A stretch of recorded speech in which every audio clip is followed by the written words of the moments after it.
नमस्कार, मैं हूँ रेशम कुमारी और अभी आप देख रहे हैं रियल न्यूज। रियल न्यूज के आज के मुख्य समाचारों में आपका स्वागत है। इससे पहले रुक करते हैं आज के हेडलाइंस पर। वीरान पड़े स्कूल में फिर आई चहलकदमी, स्कूल खुलते ही लौटने लगी स्कूलों में रौनक। मानवता हुई शर्मसार, भागलपुर के मुंदीचक क्षेत्र में एक लावारिस नवजात का मिला शव। केंद्रीय स्वास्थ्य मंत्री अश्विनी चौबे के स्वास्थ्य लाभ हेतु बूढ़ानाथ मंदिर में भाजपा कार्यकर्ताओं ने किया हवन यज्ञ।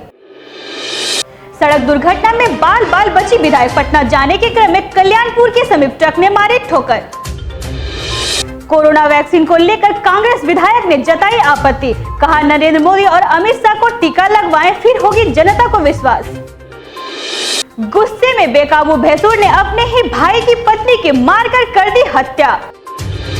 अमरपुर क्षेत्र अंतर्गत आग लगने से कई घर जलकर हुए राख, लाखों की संपत्ति हुई खाक। सुल्तानगंज में आगामी पंचायत चुनाव को लेकर 18 वर्ष मतदाताओं का नाम जोड़ने की प्रक्रिया तेज। सबौर में युवक ने शादी का झांसा देकर नाबालिग लड़की का करता रहा यौन शोषण। अनियंत्रित होने से ट्रैक्टर ने मारी पलटी, मौके पर हुई चालक की मौत। बच्चे को लेकर दो पक्षों के बीच हुई जमकर मारपीट, एक व्यक्ति हुआ बुरी तरह घायल, इलाज के लिए किया गया सदर अस्पताल में भर्ती। दर्दनाक हादसे ने छीन लिया शेखपुरा का एक अनमोल रत्न, नहीं रही ताइक्वांडो खिलाड़ी वैष्णवी। अब समाचार विस्तार से। भागलपुर में तकरीबन 9 महीने के लंबे अंतराल के बाद कक्षा 9वीं और 12वीं के छात्रों के लिए विद्यालय खोला गया है। वहीं इस दौरान सभी निजी और सार्वजनिक विद्यालयों को कोविड-19 के मद्देनजर जारी गाइडलाइंस का पालन बखूबी किया गया। वहीं इस दौरान सभी निजी और सार्वजनिक विद्यालयों को कोविड-19 के मद्देनजर जारी गाइडलाइंस का बखूबी से पालन करना होगा।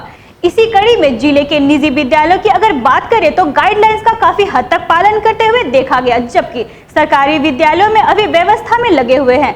सुबह में करीब 8:30 बजे सेंट जोसेफ स्कूल में बच्चे का आना शुरू हो चुका था। मुख्य द्वार पर ही सभी आने वालों का थर्मल स्कैनिंग किया जा रहा था। इसके साथ ही सभी को सैनिटाइज भी किया गया। यही नहीं, इस दौरान बिना मास्क के प्रवेश की अनुमति नहीं दी गई। इस संबंध में विद्यालय के प्रधानाचार्य फादर अमल राज ने बताया कि उनके यहाँ विद्यालय में संक्रमण के बचाव के लिए पुख्ता इंतजाम किया गया है। उन्होंने कहा कि विद्यालय में विद्यार्थियों के रोल क्रमांक को सम और विषम के आधार पर बांट दिया गया है, जिससे कि 50% विद्यार्थियों के आने के लिए जो गाइडलाइंस जारी किया गया है उनका अनुपालन हो सके। इन सब के बावजूद विद्यालय आने के लिए छात्रों के अभिभावक की सहमति को अनिवार्य कर दिया गया है। यही स्थिति नवयुग विद्यालय की भी थी। संक्रमण से बचाव के लिए बेहतर इंतजाम किए गए थे। नवयुग विद्यालय के शिक्षक सह पीआरओ डॉक्टर नीरज कुमार ने बताया कि विद्यालय में बच्चों की संख्या आधी रखी गई। विद्यालय खुलने से पहले ही सैनिटाइज करवा दिया गया है। उन्होंने कहा कि थर्मल स्कैनिंग के दौरान जो मापदंड फिट नहीं रहेगा उन्हें कक्षा में प्रवेश नहीं मिलेगी। वहीं दूसरी ओर सार्वजनिक विद्यालय की बात करें तो यहाँ संक्रमण से बचाव के सारे इंतजाम काफी लचर दिखा। मोक्षदा उच्च विद्यालय में बच्चे मास्क में तो दिखे, लेकिन यहाँ सैनिटाइज और थर्मल स्कैनिंग की कोई व्यवस्था नहीं दिखी। यहाँ तक कि विद्यालय की प्रभारी प्राचार्या भी बिना मास्क लगाए विद्यालय के सारे इंतजाम बेहतर होने की दावा कर रही थी। तो सहमति पत्र लिए बिना बच्चे को तो हम कैसे क्लास के लिए बोलेंगे कि आप अपने भरोसे पर कि आ जाओ।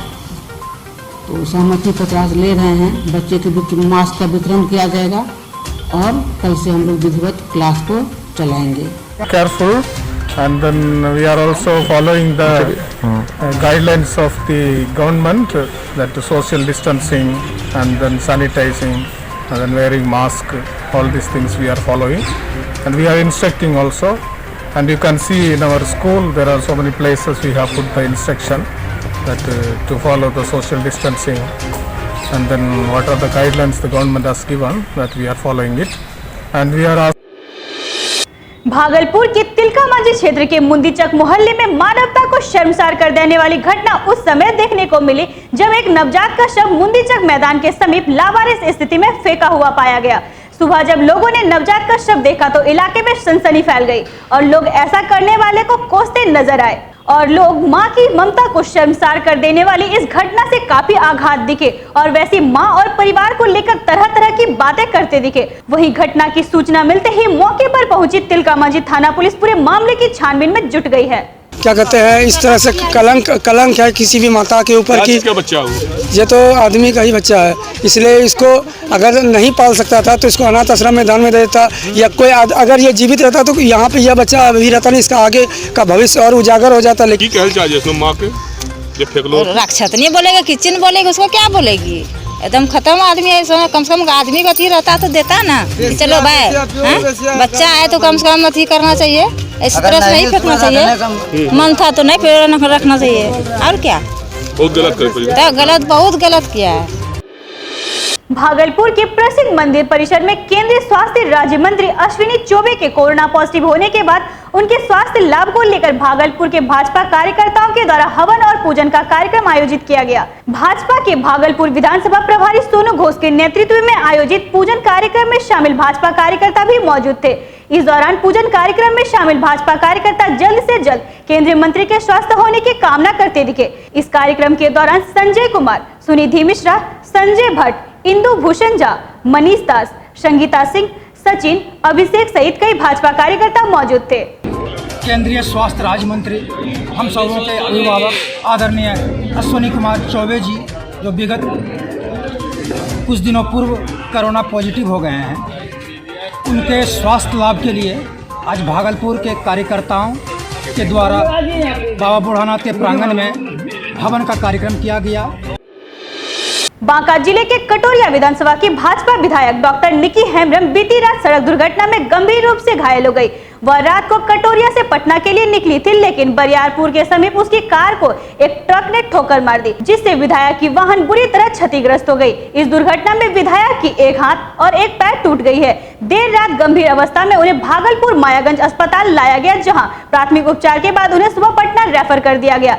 स्वास्थ्य मंत्री मंगल पांडे खुद उनकी चिकित्सा की निगरानी कर रहे हैं। कल पटना में हम लोगों का चढ़ाई का एक मिलन समारोह होगा, उसी का कार्यक्रम में कल मॉर्निंग में गए और दोपहर में पहुँचे। वो कार्यक्रम था और एक वनवासी वाला कार्यक्रम था, दोनों को अटेंड कर गए। कुछ और भी काम था, फिर लगा कि संडे के चलते काम हो नहीं पाएगा, चलो रात में निकल के फिर मॉर्निंग से बाकी सब कार्यक्रम अटेंड करना। इसी क्रम में बरियारपुर से क्रॉस किए तो कल्याणपुर में ही एक ट्रक वाला सामने से आ रहा था, जस्ट अगर वो नहीं कट करता। भारत में सीरम इंस्टीट्यूट की कोविशील्ड व भारत बायोटेक इंस्टीट्यूट की कोवैक्सीन नामक कोरोना वैक्सीन सफल साबित हुई है, जिसकी मंजूरी भी मिल चुकी है।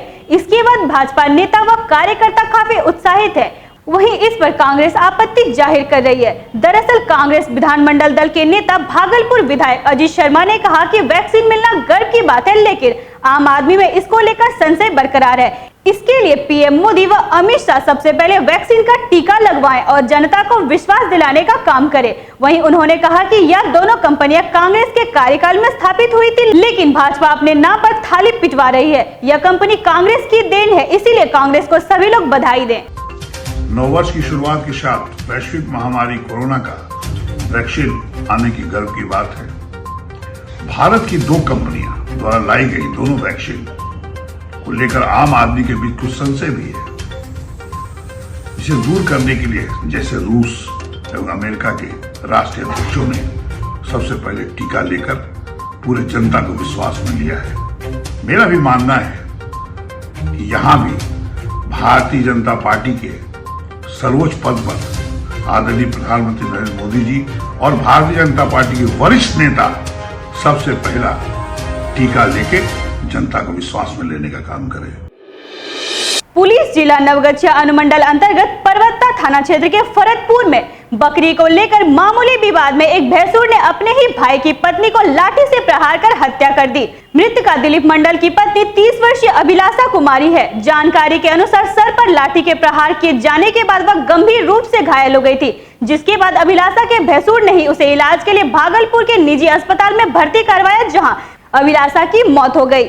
मामले की सूचना मिलते ही परवत्ता पुलिस ने शव को कब्जे में लेकर नवगछिया अनुमंडल अस्पताल में पोस्टमार्टम करवाया और फिर शव को परिजनों को सौंप दिया। मामले की प्राथमिकी परवत्ता थाना में दर्ज कर ली गई है, जिसे मृतका के भैंसुर अशोक मंडल, उनकी पत्नी गीता देवी व अन्य को नामजद किया गया है। दिलीप मंडल ने जानकारी देते हुए बताया कि वह टोटो चलाने का काम करता है। रविवार की सुबह 6 बजे टोटो लेकर निकल चुका था। उसके गांव के ही लड़के ने फोन करके बताया कि उनकी पत्नी को बड़े भाई ने मारकर जख्मी कर दिया है और इलाज के लिए भागलपुर ले गया है। जब उसने अपने परिजनों से संपर्क किया और आकर जानकारी ली तो पूरा मामला ज्ञात हुआ।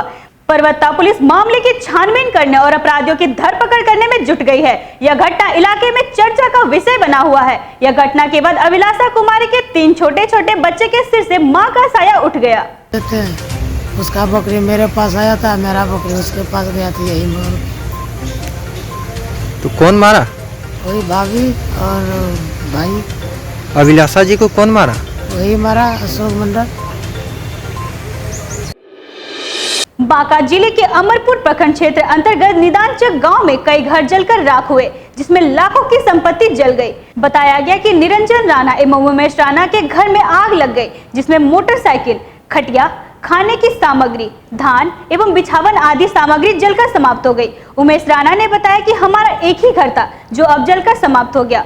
मौके पर सीओ भी थे। ग्रामीण की मदद से एवं अग्निशामक से आग पर काबू तो पाया गया, लेकिन कोई सफलता नहीं मिली। भागलपुर के सुल्तानगंज प्रखंड निर्वाचन कार्यालय में आगामी पंचायत चुनाव 2021 को लेकर 19 पंचायत मतदाताओं जिनकी उम्र 18 वर्ष हो चुकी है, इन सभी मतदाताओं के नाम जोड़ने की प्रक्रिया तेज की गई है। इसे लेकर प्रखंड के निर्वाचन कार्यालय में कार्यरत शिक्षक राजेश कुमार दास ने बताया कि आगामी पंचायत चुनाव 2020 को लेकर 19 पंचायत मतदाताओं जिनका उम्र 18 वर्ष है और जिनकी मतदाता सूची में नाम नहीं है, उसके लिए नाम जोड़ने की प्रक्रिया शुरू कर दी गई है। जो 15 जनवरी तक मतदाताओं का नाम BLO को जोड़ने के लिए बूथ पर लगाए गए हैं। पूर्व में 27/12/2020 के पुनः निरीक्षण का कार्य में नाम जोड़ने का 1290 प्रपत्र एवं नाम में शुद्धिकरण करने का 100 प्रपत्र जिला निर्वाचन को भेज दिया गया है। पंचायत चुनाव 2021 की कार्रवाई को देखते हुए प्रखंड कार्यालय से सभी बूथ वाइज प्रपत्र 6, 7, 8 का निष्पादन किया जा रहा है, जिसमें एक पुनरीक्षण का कार्य 27/12/2020 को हो चुकी है और दूसरा जो है 10/1/2021 को अपने बूथ पर सभी BLO बैठ करके फॉर्म को कलेक्ट करेंगे। लोक अभियोजक संजय जयकिशन मंडल ने बताया कि सबौर थाना क्षेत्र निवासी मोहम्मद गफ्फार ने अपने ही पड़ोस की नाबालिग से शादी का झांसा देकर उनके साथ शारीरिक संबंध बना लिया और उसके गर्भवती होने पर उनका गर्भपात करा दिया और शादी से मुकर गया, जिसके बाद नाबालिग लड़की के द्वारा सबौर थाना में 12 फरवरी को मामला दर्ज कराया गया था। इस मामले में सारे गवाहों ने लड़की के पक्ष में अपनी अपनी बातों को रखा था, जिसके बाद पोक्सो कोर्ट ने 19 दिसंबर 2019 को उसे दोषी करार दिया और सजा आज सुनाई गई। सबौर थाना अंतर्गत एक मामला दर्ज हुआ था सबौर थाना में। तो नाबालिग के साथ शादी का लालच दे करके उसके साथ यौन शोषण किया था। उसमें एक्यूज एक थे मोहम्मद गफ्फार, जिसे 19/12/20 को दोषी पाया गया था। आज सज़ा के बिंदु पर थी और उसने नाबालिग के साथ शोषण भी किया और जब वो प्रेग्नेंट हो गई तो उसको दवा खिलाकर गर्भपात भी करा दिया। शेखपुरा के कुसुम्भा ओपी क्षेत्र अंतर्गत सहनौरा गुमटी के पास अनियंत्रित होकर एक ट्रैक्टर के पलट जाने से मौके पर ही चालक की मौत हो गई। इस संबंध में कुसुम्भा ओपी के प्रभारी ने बताया कि शेखपुरा से शाहपुर जाने के क्रम में सहनौरा गुमटी के पास अनियंत्रित होकर ट्रैक्टर गड्ढे में पलट गया। इस घटना में चालक के दब जाने से मौत हो गई। पुलिस को सूचना मिलते ही उसके शव को पोस्टमार्टम के लिए सदर अस्पताल में लाया गया। वहीं पुलिस द्वारा इसके परिजनों को सूचना दे दी गई है। मृतक की पहचान माफो गांव निवासी नंदलाल के पुत्र बंटी कुमार के रूप में की गई। ये अपना कितने बजे से 10 बजे लगभग अपना ही ट्रैक्टर, अभी तो ट्रैक्टर पानी में नंबर पता नहीं चला है, वो इधर से सहनौरा गुमटी तरफ जा रहे थे। इसमें नियंत्रण खो गया इनका, जो दुर्घटनाग्रस्त हो गई और पानी में गिर गए। ऊपर से टेलर इनके साथ जब उसकी क्या नियंत्रित होकर अपने ट्रैक्टर पलटी मारी? तो कहाँ के बंदे बताइए? बंदा ये है बंटी कुमार नाम है। कहाँ का निवासी है? निवासी है महूस थाना में माफो गांव का है। ये आपको कहाँ मिला है सर? वो है आपको सहनौरा गुमटी रेलवे जो है ना, उससे करीब 150 गज होगा ना, 150 गज पश्चिम शाहपुर किनारे। शेखपुरा के घाट कुसुम्बा प्रखंड के कोरमा थाना क्षेत्र अंतर्गत भदौसी गांव में बच्चे को लेकर हुए झगड़े में दो बड़े आपस में भिड़ गए, जिसमें एक युवक को बेरहमी से पीटा, जिसमें संदीप कुमार को गंभीर चोट आई, जिसे स्थानीय लोगों की मदद से शेखपुरा सदर अस्पताल में भर्ती कराया गया। घायल युवक की मां सीता देवी ने बताया कि बच्चे में हो रहे झगड़े को छुड़ाने गई तो वाल्मीकि राम, ब्रजेश राम, गुट्टर राम, इंदल राम, दिलीप राम ने लाठी और डंडे से संदीप कुमार के ऊपर हमला कर दिया, जिससे वह गंभीर रूप से घायल हो गए, जिससे उसे गंभीर चोटें आई। सदर अस्पताल में इलाज चल रहा है। पीड़ित की मां ने 5 लोगों के खिलाफ प्राथमिकी दर्ज कराई है। बच्चा खातिर लड़ाई झगड़ा हुआ है, ये विवाद हुआ सर, तो मारपीट किया है, भागम घर चले आया, फिर घर चल को फिर सबके जनी मरद के मारने लगा। सब हम सबके पहाड़ दिया, सब बहुत गंभीर है सर, आया के मारा हमको, बेटा के बाजार के मारा। कल एक दर्दनाक हादसे में शेखपुरा ने अपनी गौरव व एक अनमोल रत्न खो दिया। नगर थाना क्षेत्र अंतर्गत वीआईपी रोड स्थित अपने मकान की छत से पैर फिसल जाने के कारण जिले को गौरवान्वित कर चुकी राज्य स्तर की ताइक्वांडो खिलाड़ी 14 वर्षीय वैष्णवी की आकस्मिक मौत हो गई। वैष्णवी की मौत की खबर सुनते ही पूरे इलाके में मातम छा गया। संतावना देने वालों की भीड़ उमड़ने लगी। वहीं परिजनों का रो रो कर बुरा हाल है। गौरतलब है कि जिला से लेकर राज्य स्तर पर जूनियर ताइक्वांडो चैंपियनशिप में भाग ले चुकी ताइक्वांडो खिलाड़ी वैष्णवी 2 बार मुख्यमंत्री से सम्मानित भी हो चुकी थी। शहर के चांदनी चौक के बिजली मिस्त्री दिवाकर पंडित की पुत्री वैष्णवी ने अपना बचपन से ही अपनी प्रतिभा निखारने में लगी थी। अपने बेहतरीन प्रदर्शन के बूते जिले से निकलकर राज्य स्तर तक अपनी प्रतिभा का लोहा मनवाया था। उसके इस आकस्मिक निधन ने उसके परिजन, सहपाठी, शिक्षक, प्रशिक्षक व चाहने वालों को झकझोर कर रख दिया है। तो अभी आप देख रहे थे रियल न्यूज में आज के मुख्य समाचारों को। इसी तरह बने रहें और देखते रहें रियल न्यूज। अगर आप YouTube पर हैं तो हमारे चैनल को सब्सक्राइब करें, और अगर आप Facebook पेज पर हमें देख रहे हैं तो Facebook पेज को फॉलो करना ना भूलें। धन्यवाद।